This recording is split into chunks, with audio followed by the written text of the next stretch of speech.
The Lord's Sermons, Sermon 24, 5th Sunday after Easter. The proper supplication. John 16:23.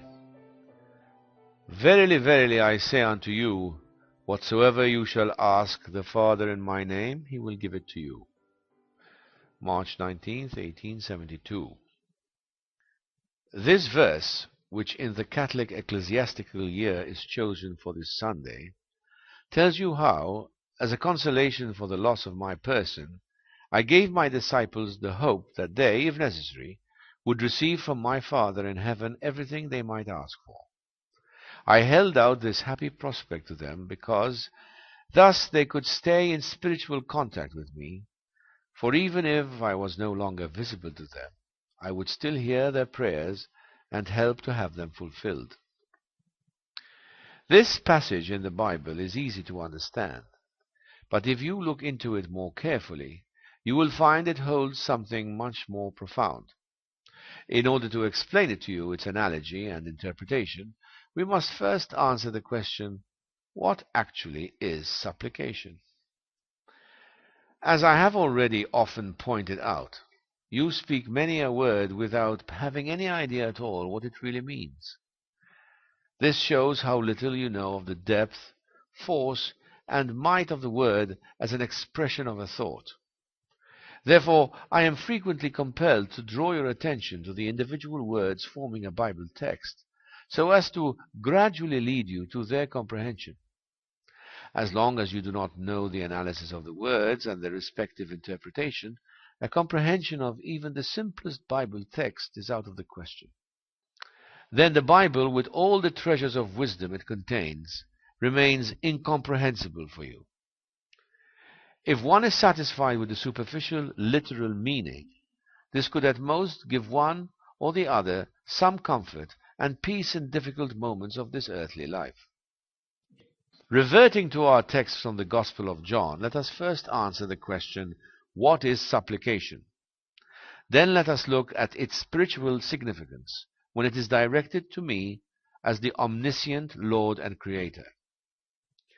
Well, a supplication is the imploration for help from someone mightier and stronger when a person's own strength is insufficient. It is a request for the active assistance either of oneself or another being who needs support or help. What does this imploration prove? It proves one's own impotence. Since one cannot command, one is led to supplicate.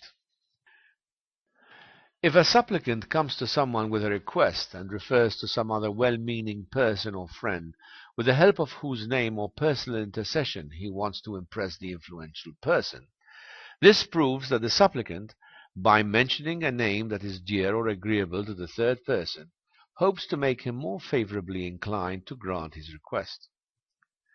This will explain to you why I, as Jesus, recommended to my disciples to ask the Father in heaven in my name, and why I promised them in advance that none of their supplications would remain unfulfilled.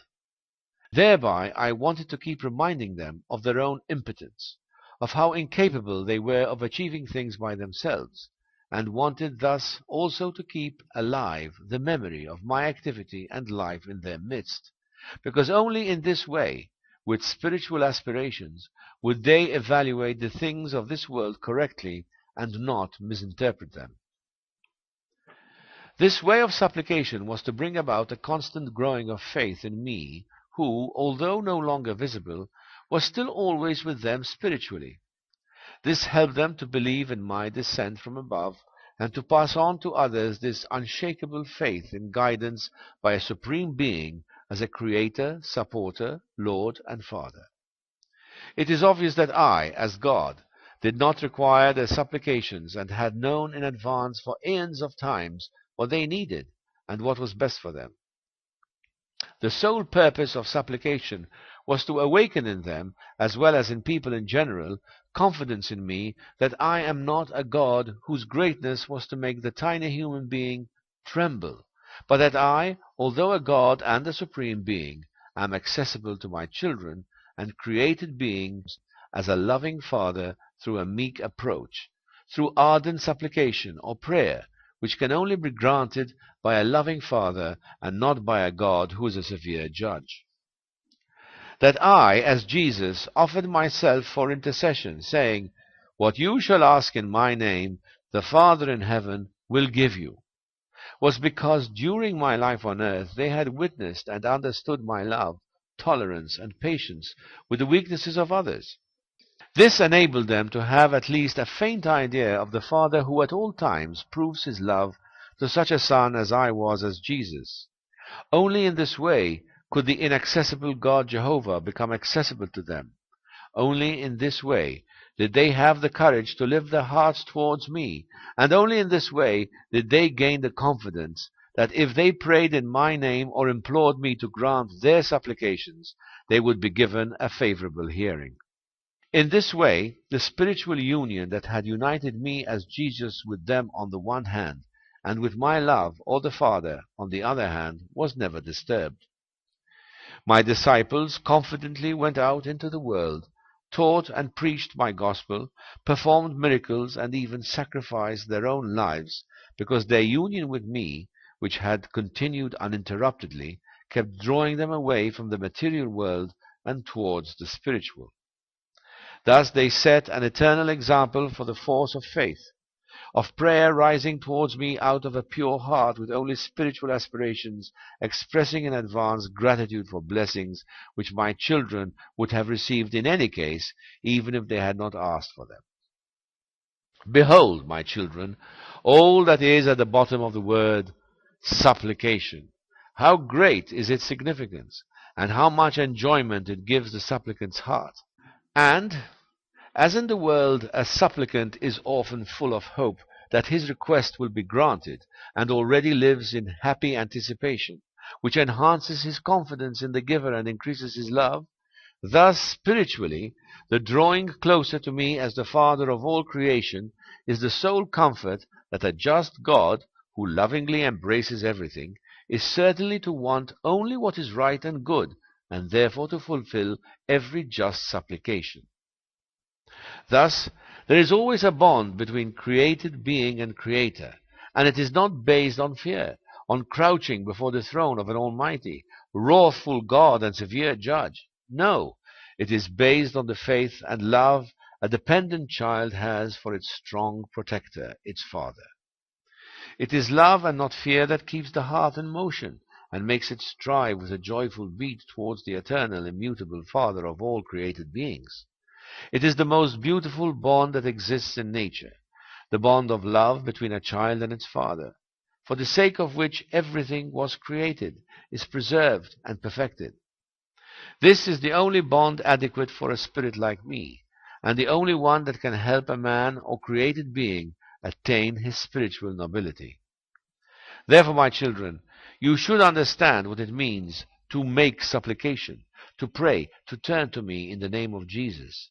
The name Jesus comprises my greatest act, my greatest sacrifice which I made out of love for you and all spirits. Remembering my suffering, you cannot be proud. Remembering my love, you cannot hate. Remembering my sacrifice, you cannot be mean. But by invoking my earthly name, you should strive after all these virtues which I personally practiced during my life on earth. Your supplication to me shall lift you above all that is worldly, shall guide you into my spiritual kingdom, which I grant with pleasure what is in a spiritual sense good for the applicant or his fellow men. If you know what supplication means, if you know whom you must ask, there is still another point to be considered, namely, what you may ask for to have a hope that at least part of it will be granted. Most people make a mistake in this latter point. Many only make supplication when they are distressed, and many ask for worldly benefits or other unessential things. From what has preceded this, you may understand the real nature of supplication to me. I must remind you that I have said, "My kingdom is not of this world," and whoever wants to pray to me must do so in spirit and in truth. These words prove to you that not worldly things are involved, and that you show little respect and love if you regard me like an ordinary judge or monarch to whom applications have simply to be submitted and with whom it is believed to achieve a purpose more easily through a certain intercession. Look at the world and how much nonsense is asked of me, how many imagined intercessors are used. If people would only ponder on their own actions, they would have to be ashamed of the way they want to drag down God, the Creator and Lord of infinity, to insignificant things of worldly life. They do not bear in mind that most evils and misfortunes do not stem from me, but from man's own attitudes. If I allow men to do what they like, and they thus create for themselves illnesses and accidents from which they could derive some spiritual benefit, why should I prevent what could only serve for their spiritual good? Surely I can consider everybody's worldly well-being, but only the main purpose of his life on earth. How could I give my children that which would only be detrimental to them? Oh, you short-sighted and gullible people! You are like children who want at all costs to put their hands in the fire because they have not yet experienced the fact that fire not only gives light, but also burns. I could tell you of so many things that are prayed for. One wants money, or rather health. The third, success in his venture. The fourth complains that death has caused losses in his family. The fifth wishes to see his children in luxury and a life of pleasure rush headlong towards hell, and so on.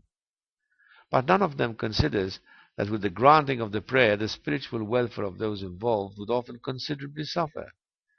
They do not take into account that suffering and misfortune are the cornerstones which form obstacles to the staggering ones when they indulge in worldly activities and tend to completely ignore spiritual progression.